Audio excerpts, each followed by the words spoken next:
Możemy licznik rozpisać, że to jest x kwadrat minus 4 razy x kwadrat minus 4, ponieważ a kwadrat to jest a razy a. Tak samo rozpiszemy teraz mianownik, czyli x minus 2, x minus 2. U góry zastosujemy wzór skróconego mnożenia, czyli x minus 2 razy x plus 2.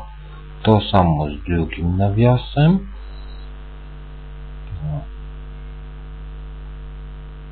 X minus 2, x plus 2.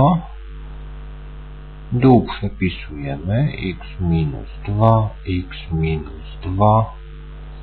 Jak widzisz, x minus 2, x minus 2, x minus 2, x minus 2 się skróci, więc zostanie nam w liczniku tylko x plus 2 razy x plus 2, czyli x plus 2 do kwadratu, a to jest x kwadrat plus 4x